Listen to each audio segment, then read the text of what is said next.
تخيل معايا الآتي وعاوزك تعيش معايا الأجواء.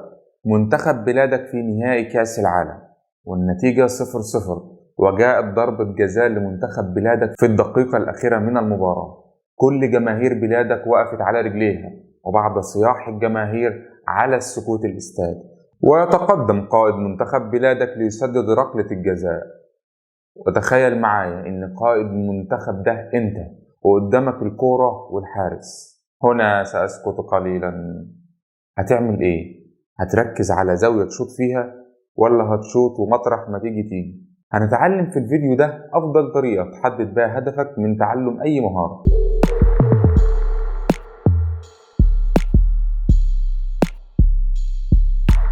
أهلا بيكم مع رسميكو. ده هيكون الدرس الخامس من كورس خليك جدع، واللي بنكمل فيه الشرح المفصل لكتاب أول 20 ساعة الاكتساب السريع للمهارات للمؤلف جوش كوفمان.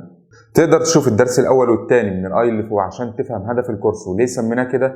كمان ضروري تشوف القاعدة الأولى والثانية. القاعدة الثالثة من 10 قواعد لتعلم المهارات بسرعة: حدد مستوى الأداء المستهدف في المهارة. إزاي تحدد مستوى الأداء المستهدف من تعلمك لأي مهارة؟ لازم عشان تحدد مستوى الأداء اللي عاوز توصل له تسأل نفسك 4 أسئلة.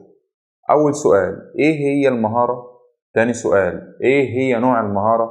تالت سؤال: أتعلم إيه في المهارة؟ رابع سؤال: إمتى أكون كويس؟ أول سؤال إيه هي المهارة؟ هو أسهل سؤال فيهم، زي عاوز أتعلم إنجليزي، أو عاوز أتعلم لعبة كرة القدم، عاوز أتعلم الشطرنج.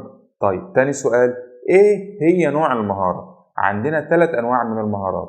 النوع الأول بيسموها مهارات دقيقة، ده سهل تحدد مستواك فيها وسهل قياسها بأرقام، والفرق ما بين الصح والغلط واضح.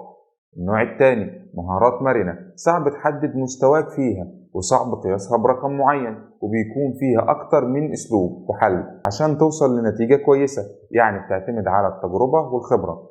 النوع الثالث ده ميكس ما بين المهارات الدقيقة والمهارات المرنة. خلينا نضرب مثال كرة القدم، وهي مهارة ميكس.